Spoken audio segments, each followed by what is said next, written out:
안녕하십니까. 폴리뉴스 폴리피플 2024년 1월 전국 자담입니다. 드디어 총선의 해 이 새해가 밝고 우리가 1월 달에 지난 1월 날 뭐 다들 이렇게 뭔가 했을 건데 이 여당의 비대위원장이 뜨면서 어쨌든 간에 당정 관계에 수직 관계가 가능할까 아닐까 이러다 가지고 이 한동훈 비대위원장이 오면서 그거는 물 건너간 거 아닌가 이랬는데 뭔가 해프닝이라 할지 정말 이 정면 충돌을 할지 하는 이 기사가 뜨고 그것이 실제로 현실화되면서 지금 며칠이 흐르고 어제 열차 봉합이 이루어진 듯합니다. 저는 사실 한동훈 비대위원장이 취임하기 전에 여러 방송에서 뭐라고 이야기했냐면 한동훈 비대위원장이 첫 번째 킬러 문항 중에 하나는 윤심을 어떻게 하느냐의 부분이다. 그동안 그 국민의힘이 용산의 출장소로 비쳤던 것이 그 수익적 당정관계 그리고 거기서 윤 대통령의 여러 가지 국정을 수행하는 데 있어서의 문제점들에 대해서 여당이 일종의 보완하고 바로잡아주기는 그냥 동조하고 아무런 역할을 못하는 그런 것 때문에 결국 김기현 지도체제가 지지율이 하락하면서 몰락한 것이다. 그렇다고 한다면 결국은 한동훈 비대위원장은 과연 그러니까 이 지금 용산하고 윤 대통령의 생각과 의지하고는 다른 그러니까 여당만의 제대로 된 목소리를 보여줄 수 있느냐의 부분이었는데 그런 부분이 결코 쉽지 않다. 왜냐하면 대통령이 지금 임기가 절반도 안 지난 상황이기 때문에 그런 상황에서 섣부른 차별화가 상당히 좀 위험할 수 있다. 그렇기 때문에 헤어질 결심의 각오로 해서 윤 대통령하고 맞설 수는 없지만 최소한 약속대로 정도는 할 필요가 있다.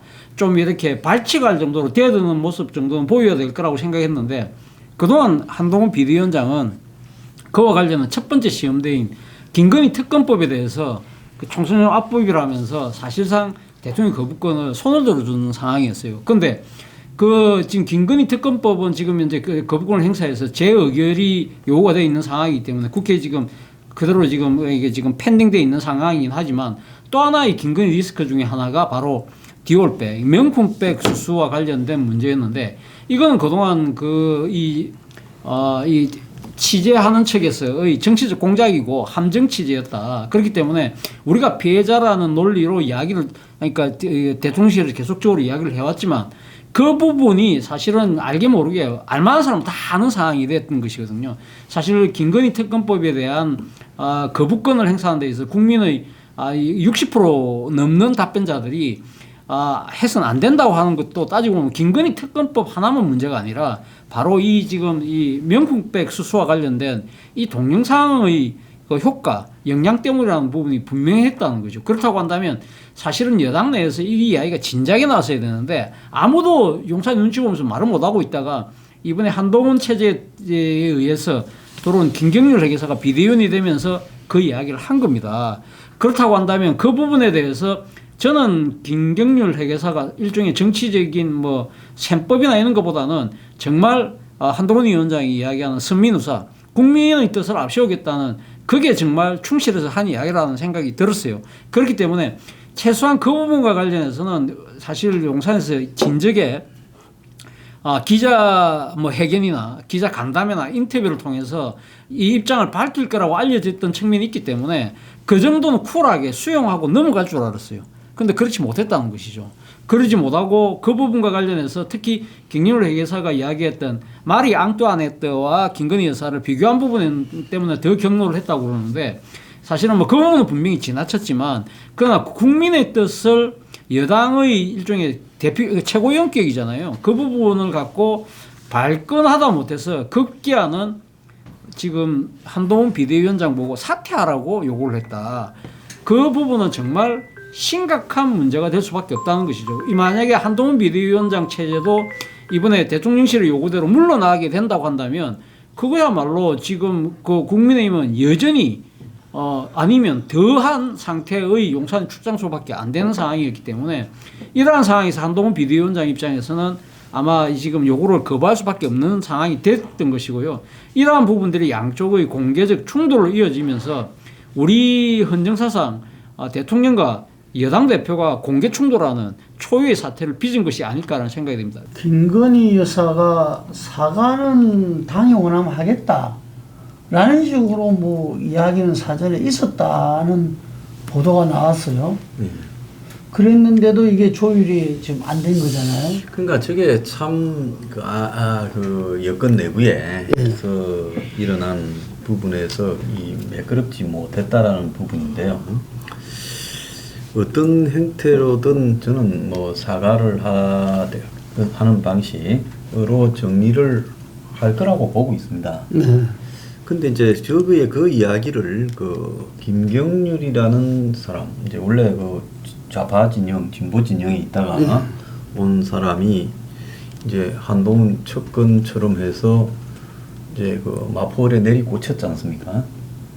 이제 그러면서 그런 이야기를 하는 부분이 아마 굉장히 감정을 건드렸던 것 같아요. 나름 이제 진행되는 프로세스가 있었을 것 같은데 그냥 뭉대고 가는 게 아니라 그런데 이제 그걸 갖다가 매일 언급을 하니까 이제 어느 순간에 감정이 폭발하면서 이게 벌어진 우발적 사태다라고 저는 보고 있습니다. 그런데 이제 그 부분에서 김경률이 그렇게 하는 부분을 사실상 한동훈이 방치하고 있는 거 아니냐라는 부분에 대해서 이제 이 비서실장이 대통령을 대행해서 가서 그런 경고를 전달하다가 또 거기서 또 개강이 되어서 그럼 사퇴하시오 이야기까지 나왔다가 지금 뭐 어쨌든 뭐 현 상황에서 또 바꿀 수도 없는 문제니까 이제 수습해서 가는 쪽으로 이 가닥이 잡힌 것 같은데요. 근데 이제 이 청와대 핵심은 용산의 핵심은 이렇게 생각하는 것 같아요. 민주당 안에서는 이재명에 대한 재판이 지금 한두 건이 진행되는 게 아니고 복잡하고 또 공천 기준이 5가지가 있는데 그게 이가 한 서너 가지 해당이 되는데도 그런 문제를 지적하지 않고 지주건도 고요한데 이쪽에서 이제 계속 김건희 문제 부분을 갖다가 해결 안 하면 선거가 안 된다라는 식으로 이야기를 하면서 그 해결 부분에 대해서 그러면 그 해결을 어떻게 할 것인가를 머리를 맞대서 서로가 체면을 살리고 그리고 또 국민을 설득하는 방법을 찾아보자 이런 식으로 좀 모양이 좋게 가고 싶었는데 이제 이제 통제가 되지 않는 김경률이 매일 등장하니까 청와대 인내가 폭발했다 이렇게 봐야 될 것 같아요. 현 정부 들어서서 여론 읽는 방식이 좀 희한하게 바뀌어 버렸어요. 네. 사실 과거 대통령 지지율에 대고 50% 전후가 그래도 유지가 돼야 된다. 과반의 지지율은 받아야 된다. 그래도 미니멈 40% 이하는 내려가지 않아야 된다. 아마 대통령실 옛날 과거 청와대의 대통령 지지율 관리 목표치가 그쯤 됐을 겁니다. 근데 현 정부 들어서서는 이게 30%로 내려가니 열심히 관리는 하겠지만 이 30% 지지율에 대해서 긍정적 의미를 자꾸 부여를 하는 것 같아요. 그러나 선거의 대통령 지지율은 잘 하느냐 못 하느냐 절대 평가인데 30%대가 잘 한다 그러면 60% 전후가 잘못한다는 거예요. 그러면은 30%대 약 배에 가까운 잘못한다는 이 그 수치가 나오면은 다당제면 모르겠지만은 양당제 선거에서는 필패 선거예요. 그게 강속으로 나타났지 않습니까? 그런데 이 30%대 지지율에 대해서 의미를 부여하면서 거기서 등락에 대해서 올랐다 내렸다 실은 그건 오차범위네요. 그걸 갖고서 저기 분석하고 거기에 몰입해가 그러는데 30% 후반이든 전반이든 그 선거 수치 갖고는 선거를 못 치릅니다. 필패입니다.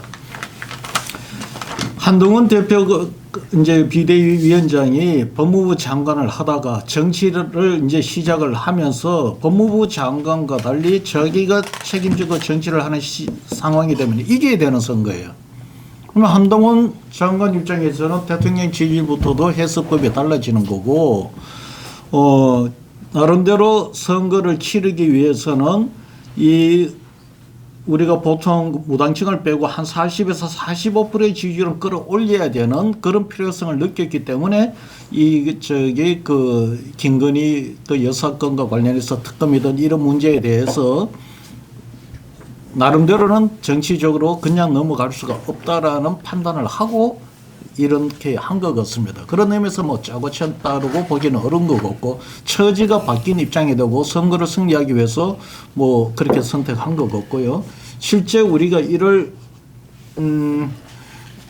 초에 한길 국회 정기 여론조사 1월 6일에서 8일 사이에 1,700명을 조사를 하는 결과에 의하면은 오늘 선관위 홈페이지 열심히 홈페이지에 들어가면 있고요. 그 한동훈의 지지율이 비대위원장을 잘하느냐 물었더니 46%가 나왔어요. 대통령보다 좀 많이 높게 나왔죠. 그러면은 지금 이 한동훈 입장에서는 이 정도의 지지율을 더 끌어올리거나 굳히기 위해서는 나름대로의 어떤 민심을 감안한 의사 결정을 할 수밖에 없다라는 판단을 했을 것 같습니다. 그래서 민심으로 봐서는 뭐 절대적으로 원사이드하게 한쪽으로 기우는 것 같지는 않지만 대통령 지지율보다도 한동훈 비대위원장 지지율이 높고 김건희 문제에 대해서는 특검에 대한 찬성도 높고 입장을 표명해야 된 그것도 높은 상황에서 선거를 이제 치르기 위해서 민심을 염두에 두고 했는 것 같고 선거를 생각하는 당의 입장에서 놓고 본다면은 아마 친윤계가 있고 내가 그 개파가 복잡해서 잘 모르겠지만 요즘 또 뭐 친한계가 생겼는지는 모르겠습니다만은 이 한동훈의 5분 이런 그 입장 표명 요구에 대해서 겉으로는 모르겠습니다만은 내심 동의하는 쪽이 많지 않겠는가. 나름 민심 쪽으로 타고 가는 분위기라고 봅니다. 서울 민심 이후에 성적표를 보고 도저히 이 상태에서 총선을 치를 수 없다. 한동훈 위원장 지금 한 달이지만 그때쯤 되면 2달 정도 됩니다. 2달 정도 한동훈 비대위원장으로 공천 과정도 그때 공천 과정이 마무리된 건 아닙니다. 그냥 반 정도 진행됐을 건데 반 정도 진행 상태에서 민심이 여전히 지금 이제 우리가 지난번에 예측한 거 가지고 지금 상당히 제가 여러 군데서 이야기를 했는데 국힘이 100석이 못 미친다. 이런 이야기들을 우리가 그때 했었어요. 뭐 저하고 우리 차 교수는 그래도 123석 이야기했는데 두 분은 다 100석에 못 미친다. 이런 이야기를 했는데 우리 거기 전체 결론처럼 국힘은 지금 100석에 못 미칠 정도다. 이렇게 지금 돼 있는 모양입니다. 이게. 그러니까 그 부분 가지고 제가 여러 이야기를 질문도 받고 제가 이야기를 들었는데 실제 지금 이제 상황은 그러하다는 거죠. 이게. 그랬는데 한동훈 비대위원장으로서 그게 극복이 안 됐을 때는 설 민심 이후에 나는 또 다른 카드가 나올 수도 있다라고 저는 받고 지금도 보고 있습니다. 아니 근데 제가 생각했을 때는 그러니까 김경률 회계사가 그렇게 이야기하는 부분에 대해서 아마 그러니까 이 지금 대통령이나 대통령 부인이 그걸 발끈한 부분은 김경률의 목소리가 아니고 그건 한동훈이 지금 이야기하고 있는 거라고 보는 거죠. 쉽게 말하면 그러니까 그 한동훈이가 사주를 하진 않았지만 한동훈이도 그에 동조해서 침묵하고 있다. 이거 너무 괘씸하다고 본다는 거죠. 사실은 뭐 이게 지금 언론 보도이긴 한데 윤 대통령이 이 한동훈 비대위원장이 장관으로 있을 때 이제 이거 비대위원장 설이 나왔을 때 그래 이야기했다는 거예요. 비대위원장은 임시 관리인이니까 중진하고 상의하고 잘해라. 그러면서 직을 끝나고 나면 내각으로 돌아와서 국정경험 쌓아라. 그래 이야기했다고 그래요. 그러면 지금 윤 대통령이 한동훈 그러니까 장관을 비대위원장 보내면서 보낸 시각이익이 담겨 있는 거예요. 쉽게 말하면 비대위원장이 비상한 시기에 지금 당을 맡는 거기 때문에 이건 임시 관리인이 아니라 위기 관리인이라는 생각을 해야 돼요. 임시라는 거하고 위기하고 하는 게 땅 차이잖아요. 대통령 인식은 뭐냐? 이거 한동훈처럼 이래 좀 사람 국민한 인기 있는 사람 그냥 간판 한번 내셔갖고 그렇게 하는데 중진하고 상의하라는 뭐 이야기입니까? 이 중진이 누구겠습니까? 이청결이가 친윤들하고 상의가 내 뜻을 들으라는 이야기잖아요. 그렇게 하고 직이 끝나면 내각으로 돌아와 국정경험 사라 이 이야기는 그럼 총선에서 만약에 자신이 그러니까 한동훈 장관을 내셔갖고 비대위원장이 돼서 선거를 이기고 나면 그러면 그때도 그럼 한동훈은 여전히 내 품 안의 자식처럼 내 주머니에 공깃돌처럼 마음껏 할 수 있겠다 생각이잖아요. 와서 그럼 내각에서 경험 쌓아라 이야기는 그럼 니는 내 밑에 와서 또 계속적으로 충성해 그 이야기인데 그거는 사실은 아니잖아요. 이 비상한 시기에 총선을 이겨버리면 한동훈의 정치적인 몸값은 완전히 상승하면서 완전히 새로운 국민이 펼쳐지는데 보낼 때부터 이런 생각을 하고 보냈는데 이 보낸 임시 관리인이라는 사람이 그 밑에 있는 친구가 우리에 대해서 총을 쏴? 이거 도대체 못 본다는 거죠. 이런 생각들이 저는 상당히 이 용산의 분노를 자극한 것이 아닐까 생각이 들어요. 한동훈 사태도 저는 끝난 건 아니다. 지금은 봉합이 됐지만 이것도 아직 끝난 건 아니라 보는데 우리가 잡은 세계 시나리오는 사태, 그 다음에 봉합, 한동훈 명백한 승리 뭐 세 가지가 있겠는데 각각에 대해서 또 혹은 본인이 생각하는 예상을 하시고 그것이 어떤 총선에 영향을 미칠 건가 한번 짚어보도록 합시다. 우리 홍 소장님. 사퇴, 봉합, 한동훈 승리 세 가지 경우를 이야기하는데 제가 볼 때는 사퇴까지는 국민의힘이 총선에 참패를 할 겁니다. 근데 봉합이 되면은 제가 볼 때는 봉합되는 수준만 해도 국민의힘 이 한동훈 체제 국민의힘은 선거에서 힘을 받을 거예요. 이제 뭐 우리가 봉합이라는 게 진공 상태에서 이루어지는 게 아니고 그 대상이 누구냐를 고려해서 국민들이 판단한단 말입니다. 다른 사람도 아닌 윤석열 대통령하고의 관계에서 봉합이라는 거는 지금까지 짧은 기간 윤석열 대통령의 통치 스타일을 감안할 때 이 봉합은 사실상 한동훈 그 비대위원장의 판정성으로 봐야 돼요.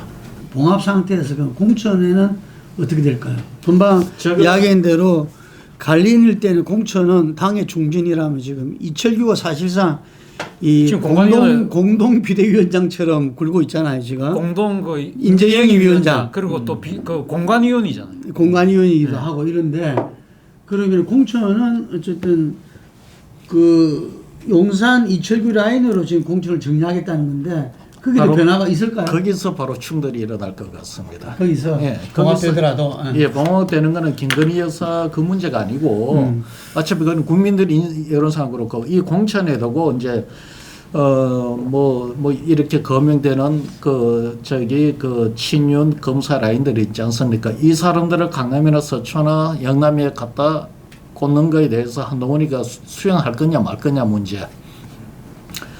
사실 제가 보건대는 약간 그런 느낌이 있어요. 지금 이 김경률이나 이번에 거기서 전략 공천에 있다 시스템 공천 아니라고 이야기하지만은 국민의힘이 지금까지 정치 관행으로 공천 관행으로 봐서는 그 정도면 어떻게 보면은 다반사로 있었던 거고 그런 정도의 배경을 가져오고 있는 사람은 줄 수도 있는 그런 분위기였단 말입니다. 근데 강하게 지금 시스템 공천을 안 한다면서 문제를 제기하는 거는 내가 볼 때는 다른 두 진영에서 그 그림을 그리는 공천 문제에서 이미 서로 간의 어떤 입장의 어떤 차이가 있었지 않았냐는 거죠. 그것이 그렇게 표현이 됐을 따름으로 보는 거죠. 자, 본인은 오늘은 기자들한테 나는 할 말 다 했다 그랬어요. 자기는 할 말 다 했다고 그러지만 그 시간은 자기 편이라고 보는 거죠. 왜냐하면 지금 보면 명부상으로도 쉽게 말하면 뭐와 뭐의 싸움이냐면 선민의사와 선처우사의 싸움이에요. 뭐요? 선처우사와 선민의사. 국민을 먼저 앞세우는 게 한동훈이고 윤 대통령은 마누라를 앞세우는 국민은 선처우사. 이 두 개의 명분 싸움이기 때문에 이거 명분 싸움에서 이길 수가 없다는 거예요. 네, 그렇죠. 그리고 또 지금 총선이라는 시점도 그런 거예요. 총선이라는 시점이기 때문에 이걸 갖다 마음대로 친해줄 수 없는 상황이다. 비대위원장이 대통령 마음에 안 든다고. 그전에 이준석 친해고 김기현도 친했지만 이제는 딱 소위 말하는 아다리가 딱 된 거예요. 그러니까 여기서 지금 시점도 아주 묘해요. 거기다가 세력도 이제 바뀌고 있어요. 이번에 이용호 의원이 그 단톡방에 올렸는데 호응한 사람이 거의 없었다는 거잖아요. 그러니까 친윤들도 다 눈치를 보는 거예요. 왜? 공천 지금 하기 때문에. 그리고 오히려 지금 더 두드러진 이야기는 소위 장동혁이라든지 이런 한동훈의 그 측근들이 지금 말을 이야기하면서 상당히 좀 이렇게 말을 많이 하고 분위기를 이끌어가는 그 판세가 좀 바뀌고 있다는 거예요. 그렇기 때문에 이 사실은 이렇게 될 수밖에 없는 경우는 아까 이야기했지만 명문도 그렇고 여론도 지금 보수 언론들도 전부 다 윤 대통령을 공격하잖아요. 한동훈 저랬다가 같이 망한다. 그 같이 망한다 소리는 보수 언론사에 뭐 여러 가지 이해도 달려 있기는 하겠지만 그런 상황이든 만약에 이제 한동훈이 이 상황에서 윤 대통령한테 지는 형태로 가버리면 어게인 2016년 되는 거 아닙니까? 그때 이 여당의 옥새 파동으로 인해서 적정 분열 양상이 되면서 결국 총선 패배했고 결국 대통령 탄핵으로 갔잖아요. 그렇게 가서는 안 된다는 것이 소위 말해 보수 지지층들도 그런 두려움을 갖고 있는 거예요. 그렇기 때문에 한동훈이 결국 이길 수밖에 없다. 한동훈이가 이번 사태 생기기 전에 한 달을 뛰었잖아요. 네, 한 달 한 달 뛰었죠. 만에 터졌거든요. 네, 26일. 한 달을 뛰었는데 사실 뭐 개인적인 지지가 일부 조사에서 윤 대통령보다 높게 나왔다라는 거는 있었지만은 솔직히 한 달을 뛰었는데 당의 지지도나 또 총선에 이 정권을 갖다가 지지하겠다, 그 견제하겠다는 변동이 없었죠. 부분에 네. 변동이 없었단 말이에요. 네.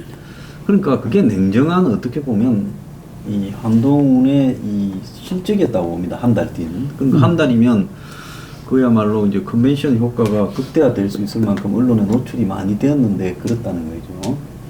그러니까 여건의 그 윤 대통령 입장에서는 한동훈의 성적에 대해서 썩 그 뭐라 그럴까요?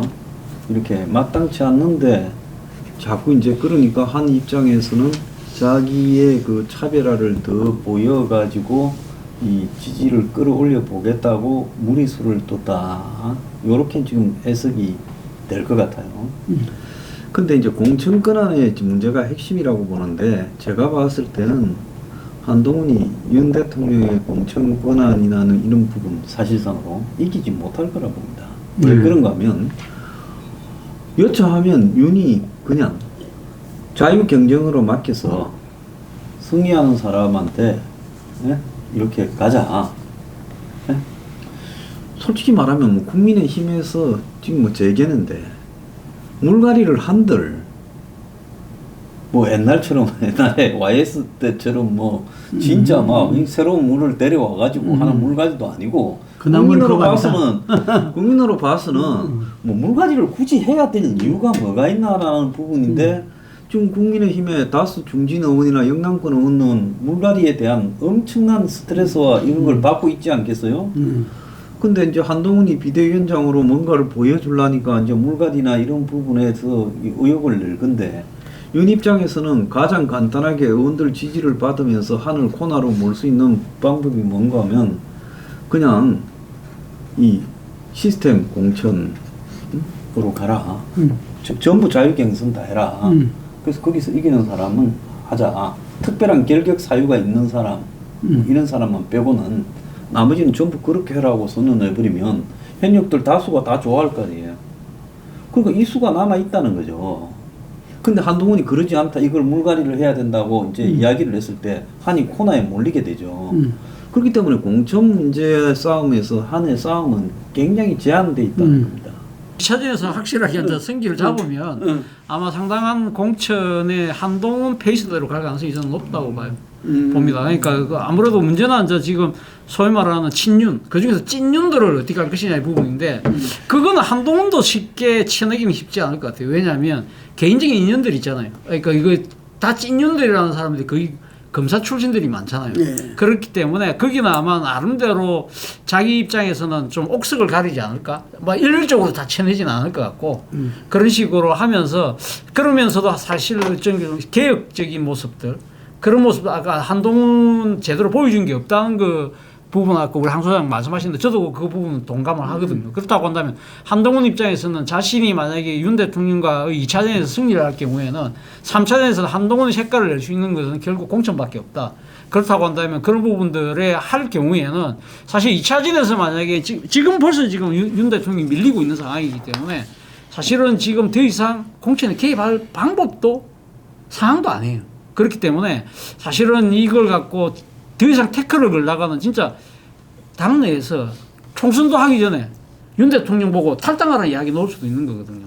그렇기 때문에 상당히 제가 봤을 때는 지금 영리한 싸움을 한동훈은 벌써 하고 있다. 근데 문제는 이제 그 공천을 한 결과를 국민들이 어떻게 받아들일지 그 부분은 이제 자신이 적절한 이 균형을 잡아야 되는데, 그러니까 그 기존의 세력들하고 그걸 어떻게 할지는 뭐 한동훈의 숙제죠. 두 분이 열차를 타고 서울로 기경하면서 무슨 대화를 나눴을까? 저는 아마 그 대화가 조금 있으면 어딘가 흘러나올 거라고 봐요. 근데 뻔한 이야기입니다. 잘하자. 알겠습니다. 뭐 이런 거지. 대통령님, 이거는 아닙니다. 당정관계 이러면 총선 망합니다. 이런 이야기를 갖다가 한동훈 비대위원장이 했을까? 저는 한동훈 비대위원장은 그거 못하면요, 이 아까 2차전 3차전을 이야기했는데 2차전 3차전 없습니다. 또다시 아바타로 길로 돌아선다면은 저는 한동훈 위원장의 미래는 없다. 그렇기 때문에 한번 자기 쿠데타를 감행을 본격적으로 제대로 하느냐 아니면은 아바타의 길로 가느냐, 난 둘 중에 선택해야 된다고 보고요. 그 선택에서 현재 정말 자기가 이거는 일종의 친위 쿠데타입니다. 이 쿠데타를 할 수 있는 힘이 과연 있느냐? 그 공천을 반하는 많은 여당 의원들 지지 저는 헛거라고 봅니다. 아마 그분들은 이쪽 양쪽에 체크 받으면서 지금 다다 전전긍긍하고 계실 건데, 저는 한동훈 위원장이 정말 선민후사와 역사 앞에 본연을 이렇게 내놓고 생각한다면 여기서 결단을 내려야 된다고 보고, 지금 자기 할 말은 이미 다 했다는 게 아니라 정말 모든 언론, 보수 언론조차도 요구했고 국민 여론에서 70% 가까이가 요구하고 있는 문제에 대해서 본인은 이야기를 해야 된다고 봅니다. 다들 그렇게 했어요. 이해창도 그렇게 이야기를 했고, 노태우도 어쨌든 간에 소기구를 하더라도 6.29에서 그렇게 이야기를 했고, 그 과정에서는 박근혜도 이야기를 했습니다. 국민도 속고 나도 속았다. 이야기를 정면으로 대통령한테 했어요. 그럴 때 여당도 살고 본인도 살았어요. 그래서 저는 한동훈 위원장이 지금 이 고민이 깊어질 거라고 보는데, 아마 멀지 않아서 그 결단이 이 시간이 다가오고 그걸 준비하고 있을 것이다. 그런데 하는가 안 하는가는 또 다른 문제죠. 그걸 결행하느냐 마느냐. 아마 이 부분에서 이 윤석열 대통령이 예를 들면은 정치력이 있다면은 이 정말 정무적 강간과 그런 뭐 삼류 어떤 이 컨설턴트가 아니라 제대로 된 어떤 이 책사들이 있다면은 저는 이 부분을 두 분 다 윈윈하는 모습을 갖다가 풀어내야 된다. 제2의 6.29처럼. 그래서 우리들이 그전에도 이야기했던 게 한동훈 비대위원장이 제2의 6.29 선언을 할 수 있을까? 이런 이야기를 했던 겁니다. 지금은 이제 제2의 6.29를 할 수 있나 없나? 문제가 이제 완전히 부딪혀 버렸어요. 이게.